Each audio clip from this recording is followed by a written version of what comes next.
même si je n'ai pas trop ferré. Ferré a une potentialité. Ferré c'est une valeur. Ferré a une merveille au Congo. Ferré a une espèce rare où les loups ont besoin d'amour. Ferré a une moutoyo, a une kimia. Ferré a une vertu belle. Quand je n'ai pas proyé, ça veut dire que quelque part je fais un bon choix. Ma beza wapi. Lelo génération tout dans mon lelo. Ils ont des artistes, des grands artistes. Puisque le temps a combattu, on avait longtemps à combattre. Mais ton idée, je l'avais déjà compris. Okay. Deux grands artistes. Entre autres, Ferré, Nakati. Puis Fali. Ah, Otangi. Ok, Fali. On comprend. Ferré n'a Fali. So le bika bola moi Fali. Babia le biamo au détriment de Ferré. So le bika bola moi Ferré. Ah le biamo au détriment de Fali. Si vous essayez tout ça, tout le monde va malamu, tout le solo pour la banga bato, tout le monde va solo. Yawa. Exemple, on peut se mettre dans la musique à Tokos D, celui Tokos, je sais pas. Tokos Gold. Contrôle, je sais pas, album ouais, un rumba, il y a album contrôle, il y a un rumba. Je crois que c'est là. Power. T'es Power avant, contrôle, c'était Tokos, contrôle. Voilà. Mon album, on a passé un tas naïbi. Ok. Ça n'a pas une version originale, je l'ai. Mais ça le succès. Danger, mais et où tu vois? Vous comprenez? Toi, il y a une marabona qui s'est accompagnée qui est en français ou non, balandi mutute. C'est que balandi de mukolonzembo. Ok. Yo te yo zaka interprète. Et ben yebi nzembo. Oh, ba oyela mutu nzembo, basali na do basa. Monde le ko bateka nzembo lo ndé ni. Ngana ya teka na omi ya banzembo. Na we banzembo na sala da maquette na studio. Ba beti ba guitare, ba beti ba bloko surtout après na ko pesa yo. Yo ko te voix na yo. Parce qu'il y a tout ce bien en français. Qui a dit que ça c'est bon? C'est quoi? Il va combien il va payer en français. Maintenant en anglais, combien il va payer ça? On a lobby. Il y a des mots que les gens utilisent. On va dire mon abonnement lélo. Mais toi et moi, tu sais qu'il y a encore à niveau on a été. Ok. Toi et moi, à niveau nous avons on a été phrase ou un tout paragraphe. On sait. Toi et moi, on sait que c'est pas lui. Et c'est pas lui. Oh, Nabi Marambouya. En tout cas, Fongama. Quand on accès sur la monotonie, il y a monotonie, donc ça fait des trous. Vous comprenez, ça fait des trous. Voilà. On a fait ça pour nous soucier animateur. On a vu le générique, il y a une formule 7 autolima.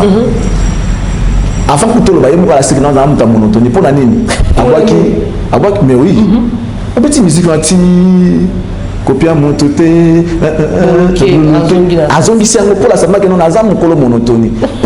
Avant Toloba, voilà. On avait compris avant Yemba bon mais oh bloquez ce qui est sous ça. Du coup moi la vivant, ne vous en faites pas. Nazara na moko. Mototé so kiamo parce que on va écrire on a même synthé wana. Ma biache fallait pour payer musique yango yango ba betika les bandeli et c'est parce que yemba ngo déjà kala. Or, les mal les animes. Bazo aider été. Ok. Bon, en fait, la spécifié en Mobili Misanga. Parce que c'est là où il y a vraiment ma camévandi. Voilà. Bazo aider artiste était. Moi, à sa place, je vais virer tous ces gens-là. Bah, genre, son entourage? Oui, orchestre, on est accompagnement. Ok. Il a fallu. C'est un bon, mais il n'est pas créateur. Ok. Parce qu'il y a une monotonie. C'est un terme qui est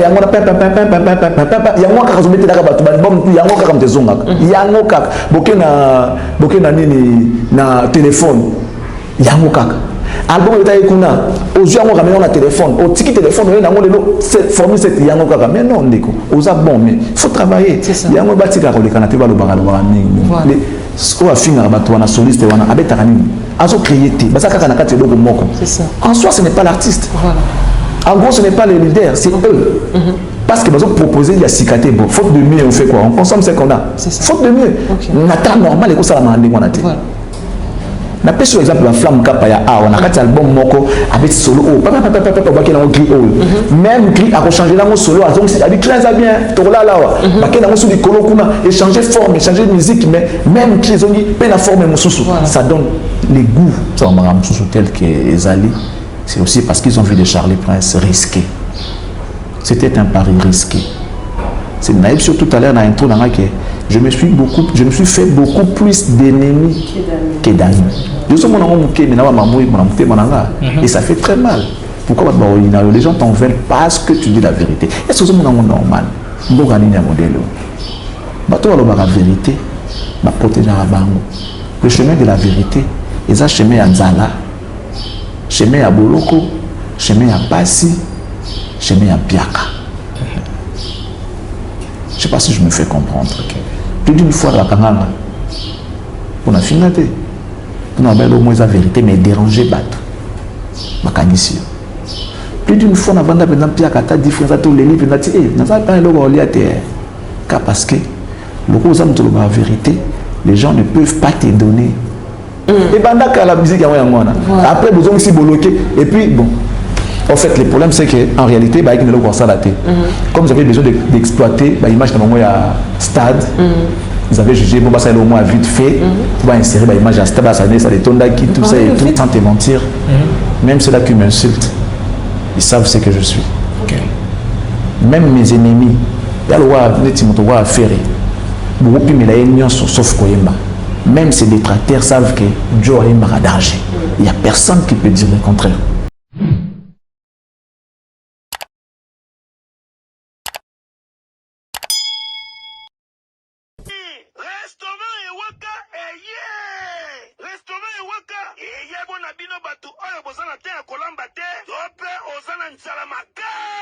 Kasi olingoli ya mbaramoko yaka awa na restaurant Ewaka oyo ezwami na 7 boulevard de Vanderburg 94 200 Ivry sur Seine. Bafongola kaka kobanda mokolo ya mardi ti dimanche à partir ya 16h ti 2h du matin na restaurant Ewaka okokuta biloko ya fibo olie ofibi musapi lokola poisson ya malangwa ntaba brochette ya kitoko na poulet na restaurant Ewaka awa kolia ezali elengi na ndenge ya defuate adresse eza kaka se moko na 7 boulevard de Vanderburg 94 200 Ivry sur Seine. Tope okoki kobenga na numéro oyo 06 41 36 12 59 na restaurant Ewaka awa ezali likambo ya kolia kusambalala eyokani.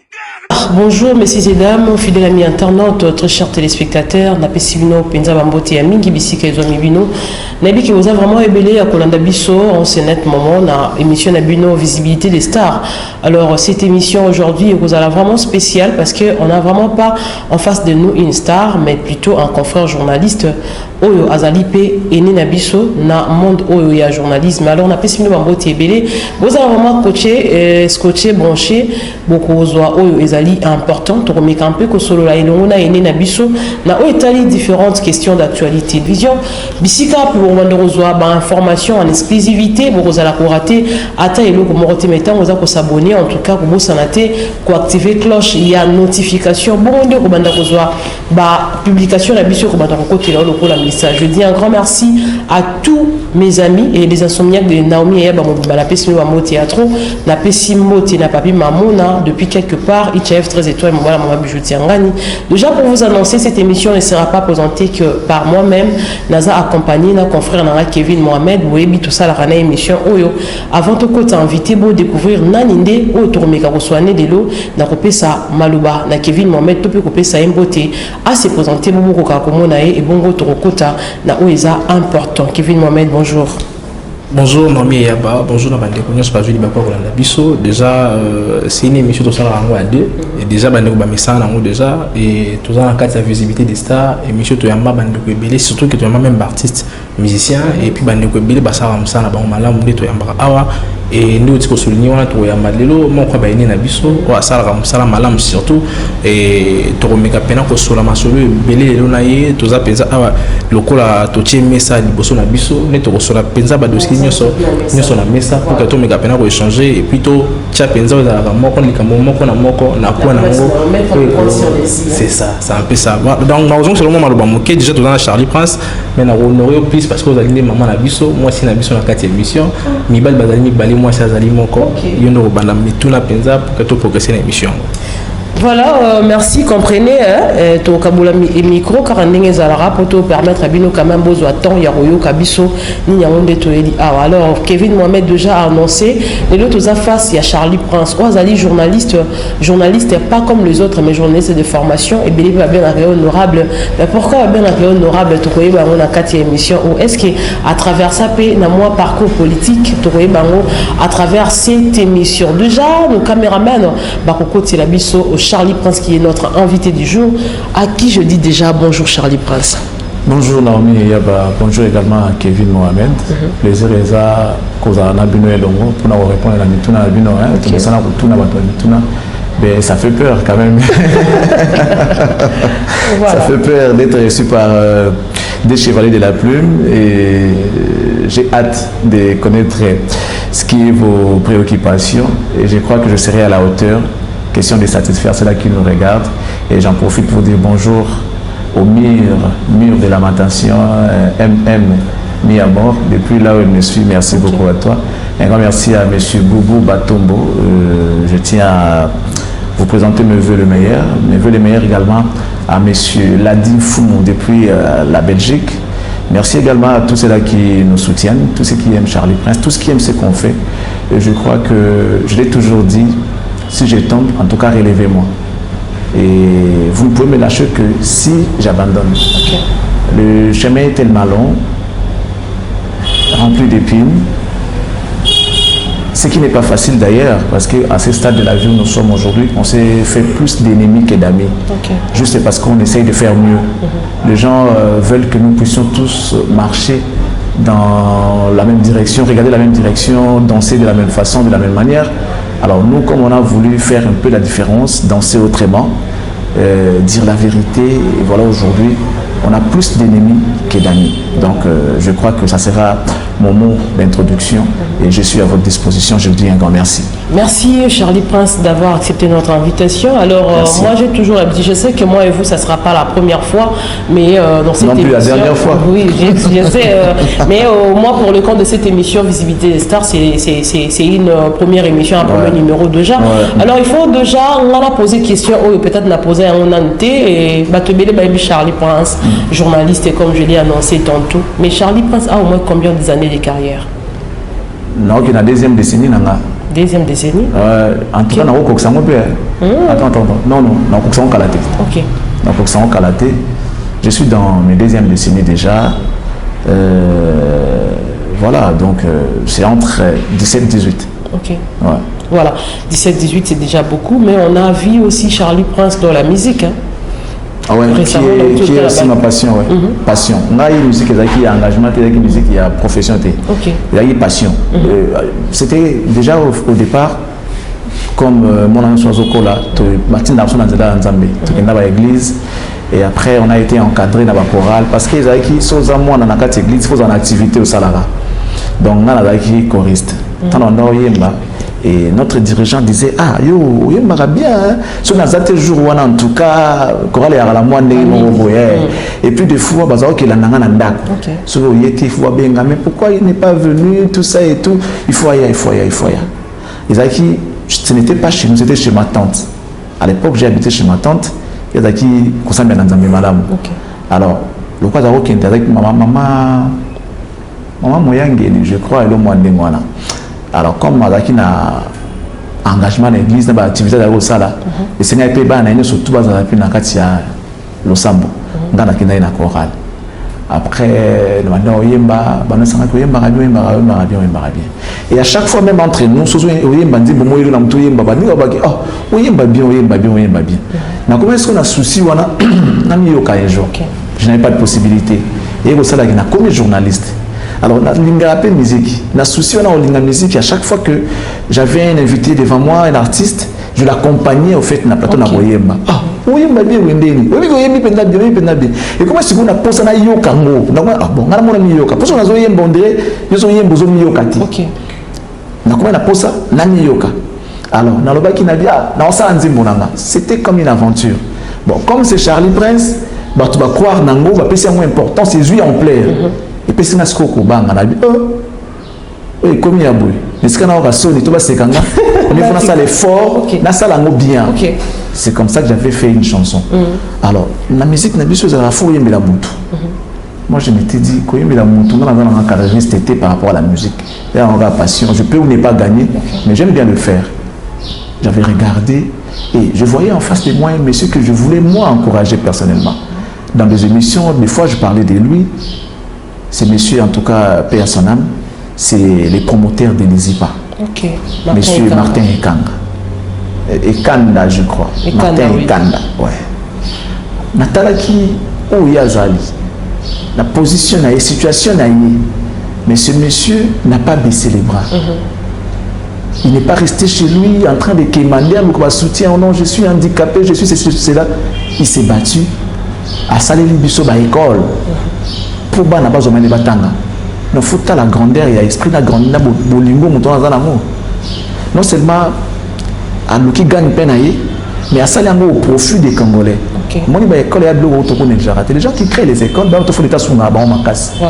je vais donner un exemple. Il y a un monsieur, il fut du Congo central, monsieur Paul Panda Farnana. Je crois que nos aînés, mais les jeunes en tout cas, Batanga a été malheureusement à Yimoutaba Congo. Il fut, je crois, le premier étudiant noir à l'époque, c'était congolais. Ce monsieur est allé étudier à Zongamboka, Naïdé, Nibale. À la école, à la usine. École pour apprendre, usine pour exercer au batanga qui n'a qu'elle si ça la pratique.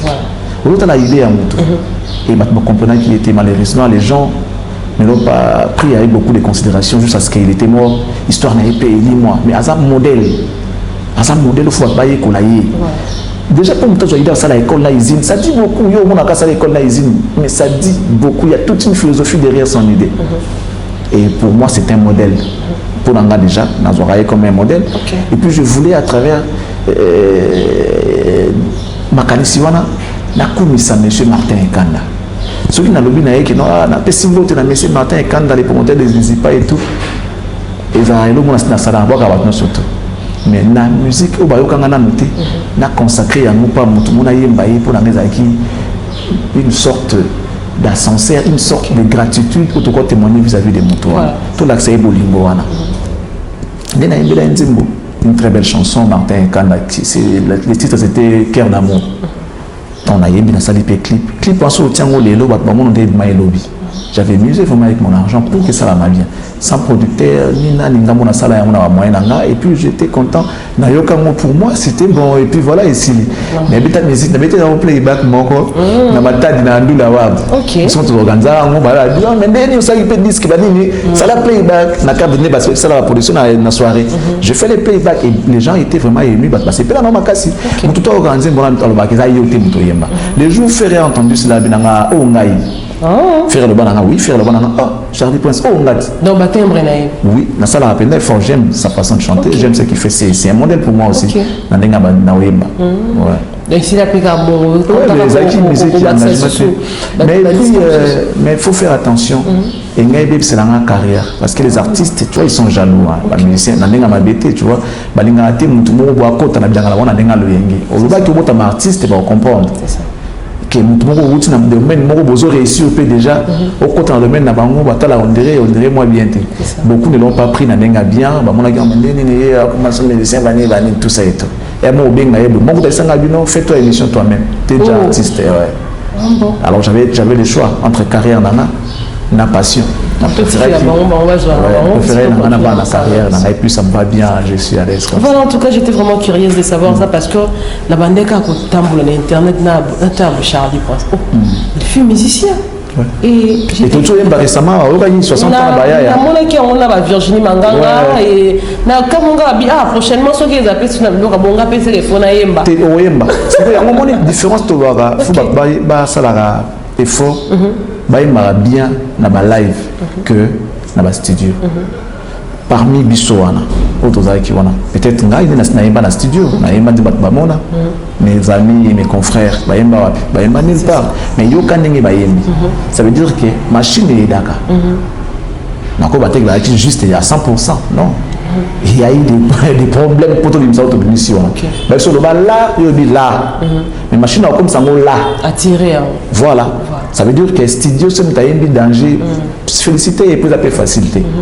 Mais oui, ma casse, ma casse dans les live.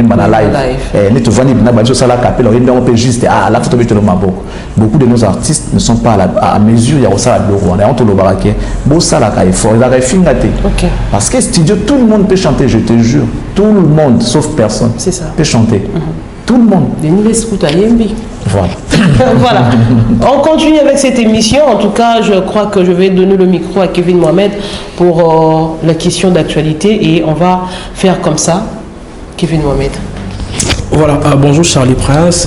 Déjà, bon, toute fois, on appelle Naomi Kyrie, surtout qu'il a découvert déjà une chanson au Salaki Akito au Makassi. Et Charlie Prince, Koyemba, et surtout qu'il voit Pé Akito. Et Nakamwagi Mingi. Mais sauf que sur une abinaz à la penza, moi direct aux ala. Sur une chanson, il y a qui plus internet, qui ont les par rapport, il y a moi, je pro artiste quelqu'un pour ne pas citer les noms. Mais quand on a des vidéos, ça signifier clairement que non, Charlie Prince a bandana la musique, a couru une musique, a monté, a tiqué rapidement, et puis j'étais le rôle à une fois, c'est très moi quand même parce que on a dit que ça, moto ça comme ça, non bien on est aquí, moi ma propos bandeko pour pas tenir à propos. Mais déjà, Charlie Prince, les lois au commun a déjà affirmation et déplique Pomba, qui est un musicien. Lelo que non na katia musique moi qui c'est ça. Est-ce que l'autre est parce que Charlie Prince a lobby à ça qui choix entre carrière la passion ne animé côté en carrière na journalistique et puis à l'ongwa qui na ozaki le la passion les aki musique. Est-ce que na katia passion musicale wana ezaki puis la proposition de tia ba fétiche et tout comme ça pour que ça la succès là déjà au pessiment lokolo et pour comme na niveau de tout ça il faut comme na point où to possible auto kota na ko est-ce que ba proposition moi bon ezalaki. Non, déjà je n'avais pas une structure organisée par rapport à la musique, c'est très difficile comme à la niveau là. Sur une structure organisée, ba membre, ba nani ba la proposition là. OK. Tu vas me OK, contacter mon to beti là auto linguer ça la succès. Ngazaki comme à succès. Moi je voulais d'abord au départ nami yoka. Pour moi ça c'était suffisant pour nami yoka nanu kaka. Voilà, pour moi c'était déjà suffisant. Na sala qui pour l'anglais déjà Paris Moro déjà réussi et gagné déjà. Et dire que je vais revenir un peu en arrière par rapport à ce que tu viens de dire, Bakbolobaka, Kendaki la musique et tout ça, et puis Simita Zoui, qu'on est fois tu n'as. En tout cas, Kevin, sans te mentir, même ceux-là qui m'insultent, ils savent ce que je suis. Même mes ennemis, il y a le roi, Netimotowa à Ferré, sauf Koyemba. Même ces détracteurs savent que Joe a danger. Il n'y a personne qui peut dire le contraire. C'est pareil avec moi, par rapport à mon travail. Aller jusqu'à dire que je suis comme une fois, je suis désolé, mon temps pour le babou m'a dit. Bon, finalement, oui, certes, parce que c'est permis. Vous voyez, les bandits, tout ça, le babou, on a oui, mais dire que, non, les gens avertis, moi j'ai commencé ma carrière en 2002, on m'a lancé en 2004. J'ai commencé la télé, j'ai commencé à la radio, donc les médias, je l'ai commencé en 2002, j'étais en coulisses, tout ça et tout, on m'a lancé à la télé en 2004. Donc, on a la musique, en 2014, 10 ans après, dans 10 ans, j'étais déjà mon tour, à Charlie Prince. Même en termes, il y a Kobo Tabou, 6 ans, à qui première. Donc moi, j'avais déjà 10 ans, donc on a déjà, la 6e primaire, on a qui DCO.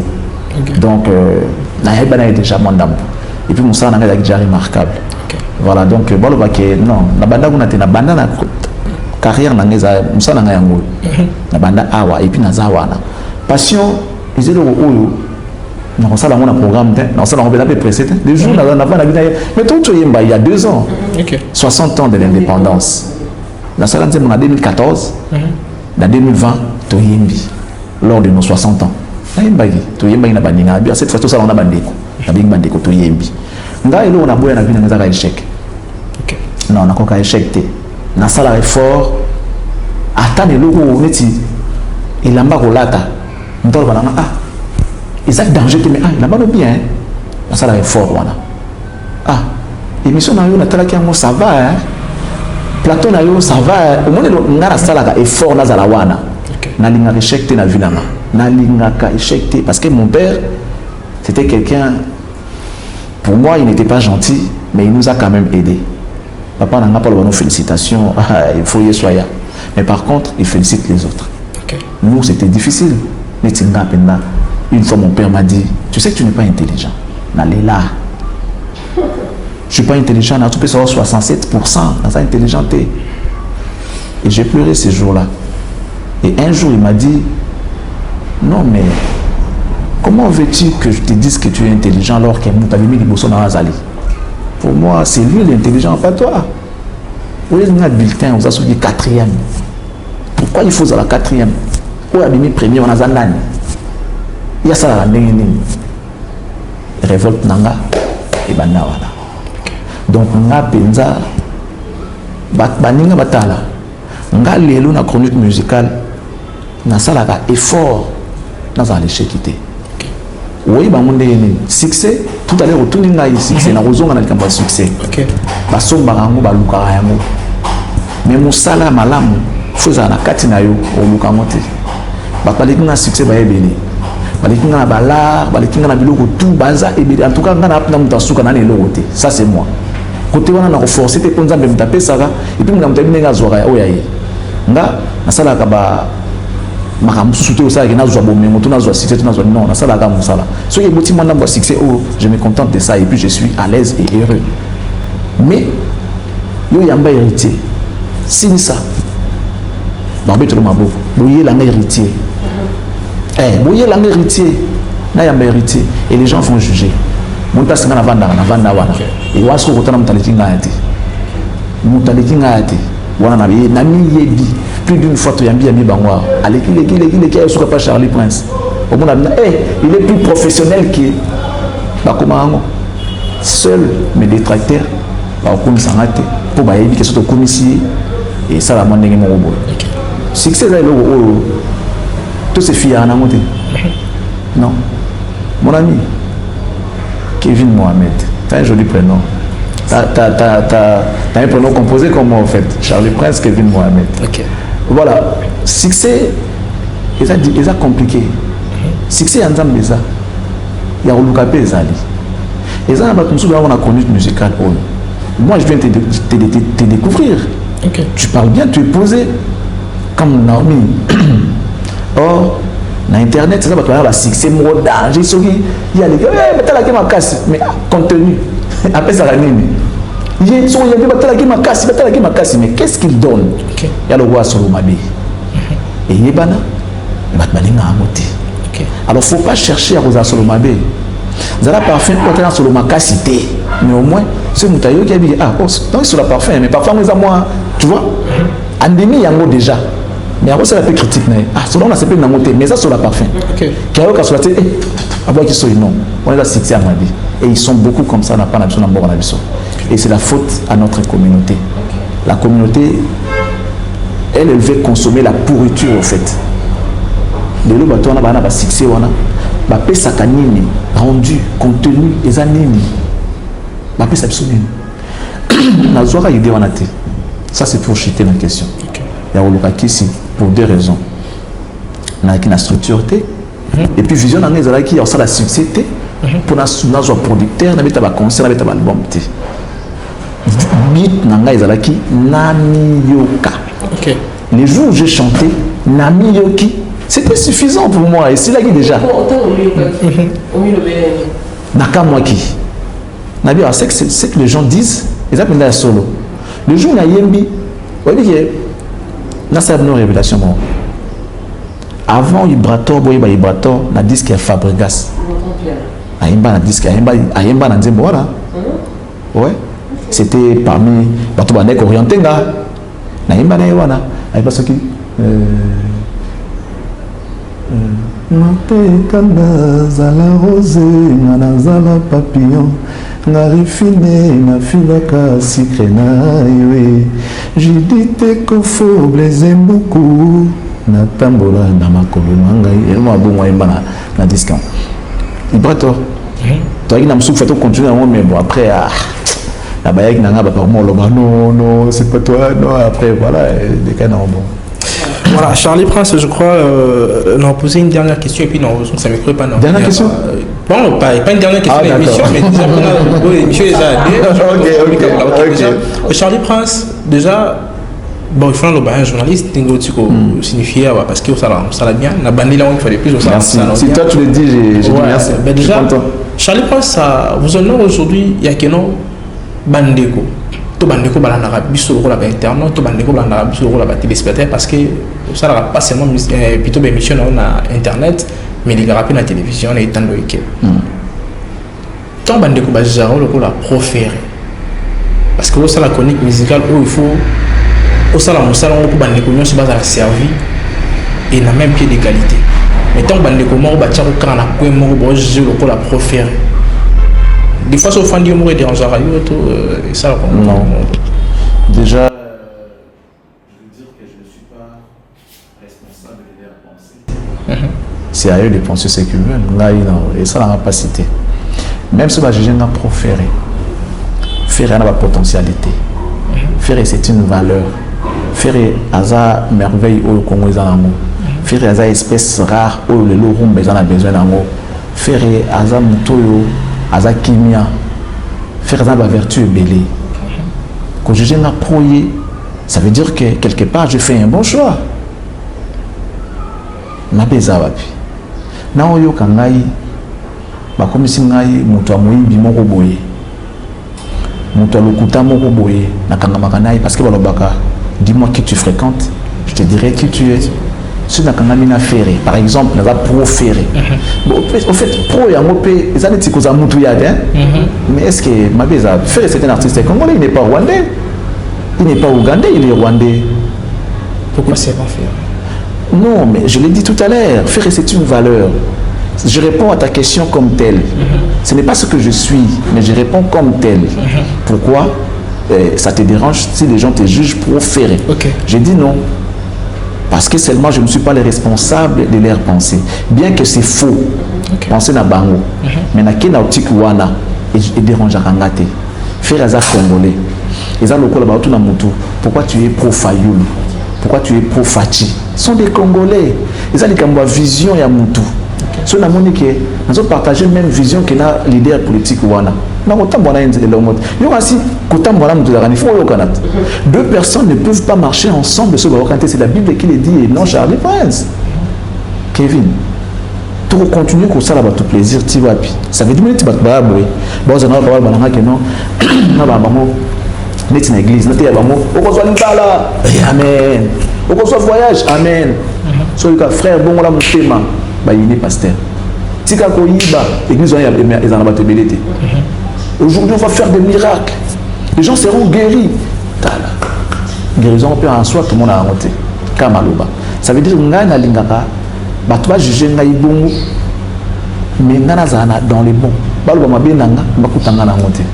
Proférer. Bien que ça peut être monté. Parce que récemment, j'étais avec Céléo. Céléo a mis single naï. Combien. Tu sais, on a célébré ça ici, dans le plateau Yovani. C'est il n'est pas ferré. J'ai été récemment avec Bia Chante. Il n'est pas ferré. Je venais d'être avec Héritier. Il n'est pas ferré. Fabregas. Je parle bien. Au fait, les prendre mes animés. Lélo, génération, tout dans le Lélo. Ils ont des artistes, des grands artistes. Puisque le temps a combattu, on avait longtemps à combattre. Mais ton idée, je l'avais déjà compris. Deux grands artistes. Entre autres, Ferré, Nakati. Puis Fali. Ah, Otangi. Ok, Fali. On comprend. Ferré na Fali. So, le bika boula moi Fali. Babia, le biamo. Au détriment de Ferré. So, le bika boula moi Ferré. Ah, le biamo au détriment de Fali. Si vous avez tout ça, vous avez tout le monde qui a malade, vous avez pour la bato, tout le monde révolution dans beaucoup de surtout les alaka. Et puis ceux qui sont la victime, ils sont la kaka. La victime, ils sont la kaka. Ceux qui ont des victimes, ils sont bien, il faut que la victime. Si vous êtes un martyr, il n'y a pas de problème. Parce que je suis en voie comme un martyr. Il y a le Koloba Solo. Les loyaux. Ceux qui n'ont pas courage, tel que Ezali, c'est aussi parce qu'ils ont vu les Charlie Prince risquer. C'était un pari risqué. C'est naïf sur tout à l'heure dans l'intro, je me suis fait beaucoup plus d'ennemis que d'amis. Et ça fait très mal. Pourquoi les gens t'en veulent parce que tu dis la vérité? Est-ce que c'est normal? La vérité, le chemin de la vérité, et ça chemin à Nzala, chemin à Boloko, chemin à Passi, chemin à Piaka. Je ne sais pas si je me fais comprendre. Plus d'une fois, la Kananga, on a fini. On a au moins la vérité, mais déranger Bato. Plus d'une fois, on a vendu un Piaka, tu as différence à tous les livres, on a dit, parce que le gros homme de la vérité, les gens ne peuvent pas te donner. Tu vas demander à qui? Il y a un danger. Si la vérité, tu as danger. Tu as danger. J'essaie de porter la lumière. Il y a un danger. Et ça, chemin où il y a une sonzala. Ce qu'il y a un moment où il faire une facilité. Il y a un chemin à passer. Il y a un faire une facilité. Grand prêtre à danger. Jean Renard. Moi, je ne suis pas renard. Ouais, moi, je ne suis pas renard. Voilà. Merci beaucoup. Toujours continue dans l'émission Abisso Charlie Prince. Vous avez assez parlé, vous avez défendu par rapport à la question, vous êtes proféré et tout, vous avez quand même défendu. Mais ça ne me dérange pas. Mais ça me dérange pas. Et surtout que vous soutenez la bonne valeur. Voilà. Charlie Prince, Bisso, il faut déjà rappeler aux gens que le journaliste est basé à Barélé, où ils ont relié le public et le personne public, si je me fais comprendre. Alors, très souvent, tu vas rappeler la question, public, ils en ont besoin et bas. Alors, dans ma commentaire, tous ces derniers temps, les gens nous demandent de ne pas oublier de faire le bilan. Alors, vous êtes quelqu'un qui soutenait aussi Ferry, vous suivez aussi de près ce que fait Ferrigo là. Si on doit faire un bilan, établir un bilan par rapport, il y a production musicale, il y a vie musicale, il y a Ferrigo là, durant l'année 2022, quel sera le bilan? De manière générale, oui, ou bien d'une manière spécifiée? Bon, moi je pense que ce qu'il faut aussi quand la musique et puis la production. Voilà. Ok. Mais visiblement, vous comme moi, on sait que cette année 2022, Ferry ne s'est pas beaucoup produit. Okay. Il avait des contrats. Faute à nos amis, tout ça, c'est mouvement combattant. Casino de Paris et Betamaté. Moi, ma concert, en tout cas, parce qu'après Casino de Paris, il y avait d'autres productions. Okay. Ils ont annoncé que Casino de Paris, après Casino, il y aurait à avoir d'autres productions. Casino de Paris. Donc ça veut dire que chaîne à production est Betamaté parce que Ferry, à Kinagi Paris, pas bêta. Il y a un mouvement combattant. Comme Kofi n'a pas joué encore, il y a eu Arena, comme Fabregas n'avait pas joué bien qu'Akindaki quand même. D'autres artistes, voici qu'on n'a pas joué non plus. Tu vois, Azaïpe n'a même l'eau, on a bateau à Beta quitté. Ouera pareil, il n'a pas joué, Azaïpe même pas visaté. C'était compliqué déjà sur la situation de la musique dans Bourg-en-Abisso. C'est vrai, il y a eu d'autres qui ont eu de la chance, ils ont joué. Puisque je parle de Ferry, je dirais, sur le plan scénique, il ne s'est pas vraiment produit. Mais son bilan est tout de même positif. Comment? Pourquoi? Parce que en 2022, il a eu à nous donner ce qu'on attendait de lui. Les gens attendaient l'album Dynasty, avec toutes les merveilles. Ils en ont Katia, album voilà, des chansons avec des nouveaux styles, avec beaucoup de mélodies et tout. Il nous a donné cet album, Dynasty Volume 1. Ça nous a permis de découvrir facette musicale. Il y a artiste. Okay. Il y a une potentialité ou autre que autre. L'artiste a signé avec une grande maison de production qui est Sony Music. Azaki na Sony était à côté de Sony. Il a un positif parce qu'il a acquis Mablo Azaki na monté. L'artiste a eu un problème tant qu'il est incarcéré. Ce qui a occasionné stationnement ou encore ralentissement, il y a mais en tout cas, par rapport aux années antérieures, en 2022, ça s'annonce bien pour l'artiste. Il a décroché quelques contrats où il est applicable en 2023, mais à juillet en 2022. Moi, j'estime que c'est bien faire bilan na eza nango positif, c'est pas trop largement positif, mais en tout cas bilan na eza positif parce que l'album est sorti, les gens ont apprécié l'album avec des chansons classiques na kati neti carte rose, marathon, Okapi, la chanson avec José, c'est Tok Tok. Abeti Sing Again, ça c'est mon coup de cœur. Sing Again. Je rappelle que en anglais, en français, ça veut dire chanter encore. Voilà. Et l'artiste a chanté, il a chanté encore. On a toujours écouté chanter, mais cette fois-ci, il a encore chanté. Donc, on a montré ça à faire, il chante encore. Vas-y, chante encore. Bilan est positif, à sa manière. Voilà. En parlant de l'album Dynastie Volume 1, on a beaucoup plus vu que fait rigoler à Kendaki Penaming en français. Est-ce que c'était une manière de prouver aux gens qu'il n'est pas si bête ou il n'est pas si analphabète comme le genre Jijataye, ou ils ont juste quelqu'un qui a embrassé mon domsus? Non, ne pense pas que ceux qui chantent en français sont plus intelligents que faire ou bien sont intelligents, non. Il y a des gens qui ont fait des albums en succès, dans beaucoup d'albums de succès. N'a pas c'est Uta. N'a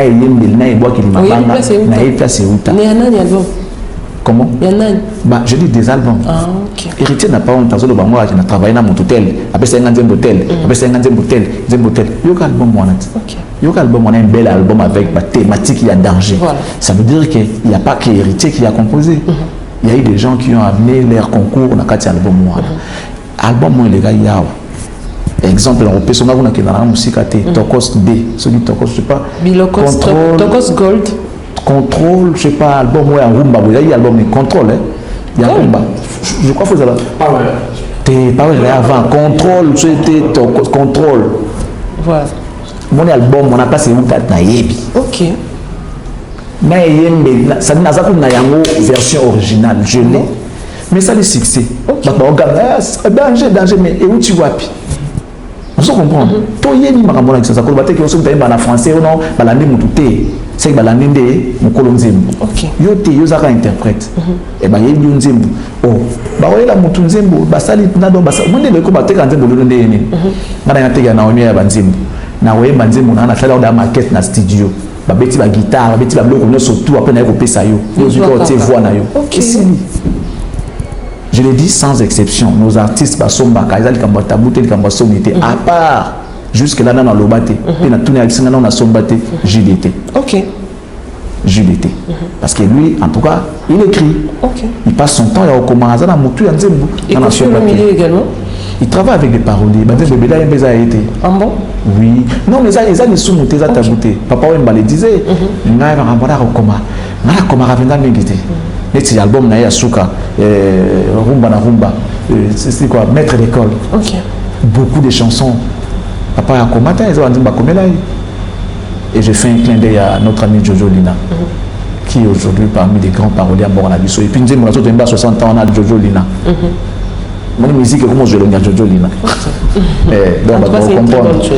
Album mobaili na mutu, bandene bandeltina suka, na musique nango. Yo yembika ka succès na ya accompagnant ekei mais ça yote donc yemba na français pour le baki alinga ala que ça batuka za idiote za boté non parce qu'il y a tout ça bien en français qui a dit que ça nzembo bon non c'est quoi ça dit ba komeli yo ba pesi yo en français ba yemba na anglais ba komeli ba pesa bango on a lobby il y a des mots que les gens utilisent na ba nzembo na bango lelo de toi et moi tu sais qu'il y a encore à niveau on a OK toi yebi ka na niveau ça mot on a phrase ou un paragraphe on sait toi et moi on sait que c'est pas lui et c'est pas lui. Oh, Nabi Marambuya. En tout cas, Fongama. T'es ok, tout les réseaux. Makambuya. Nabi. Mais, bateau bazolanda bana bezaba yeba. C'est bon. Bref, il y a des mots que ces gens-là sortent. Des mots qui sortent dans leurs chansons. Bah, tu m'as dit que le niveau n'a pas oyo et à ma casse trop y était.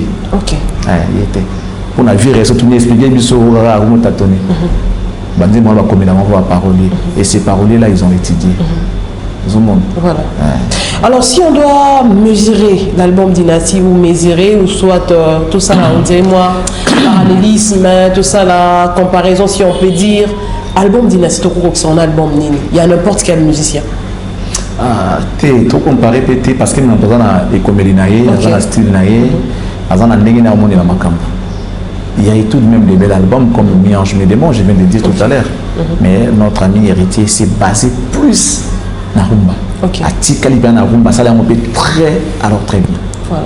Faire Sikoyo, il s'est mesuré dans la dimension Oyo, dans la horizon Oyo, dans la Kendate. Et Dieu merci pour lui et Simbi. C'était très risqué. Ok.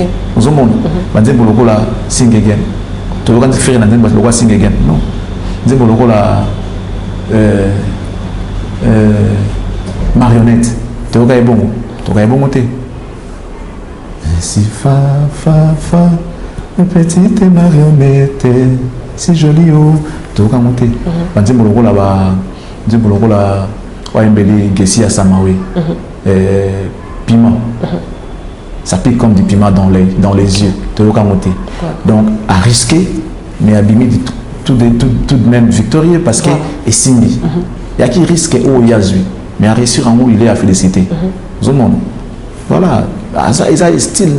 C'est vraiment unique à son genre. Voilà. Avant de remettre le micro à Kevin Mohamed, album Dynastie volume 1, pour ne parler que de ça parce que volume 2 n'a limité, et apporter Nini la musique Nabiso. Bon, pour ceux qui apportent, il faut bandi konaye, bandi ma pour propager et logo ya sali. Bandi ma d'abord travailler en dégona bango et puis sur le monde qui est important, bah emboîter les pas. Et puis apporter quand la musique nabisoté, faire déjà apporte déjà sa touche particulière dans la musique nabiso. L'album peut ou n'est pas apporté, mais si faire déjà apporte quelque chose, c'est bon, c'est déjà bon. Donc l'album pour et apporter la musique nabiso. Faut bandi konaye bandi makota la pe ko yoka yango ba tirer ba leçon oyo ezala quitté la musique nabiso bon on peut ça nini ba propager yango et pendant les quotas. Connaissons maintenant le fonctionnement de tout un chacun de nous, de tout un chacun de musiciens. Est-ce que bah vous avez vraiment la facilité à ko ndima yango? C'est ça le problème, c'est ça. C'est ça les bazo critiquer tout et l'autre mninga sali bazo critiquer bazo on voit ça la comparaison on voit la con sorry passez-moi les termes mais moi je pense que faut on dit manaka. Ceux qui déjà ont évolué, ont évité la monotonie. Alors ça l'effort qu'à chaque album. Vous affirmez qu'il existe la monotonie dans la musique? Il y a des gens qui les font aussi. Ben oui. Ok. Bon.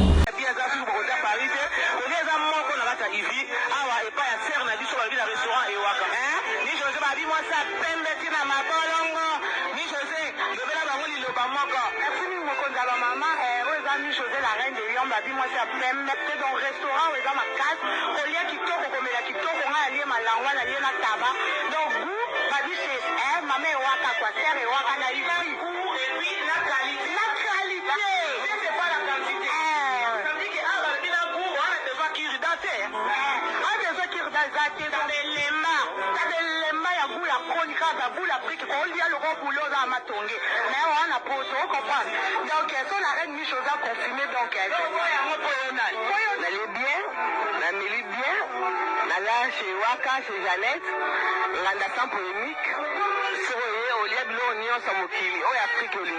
vous avez envie de manger les plats africains, je vous invite à venir manger chez Maman Jeannette, Maman Ewaka, la femme la plus belle, la femme qui est gentille et propre.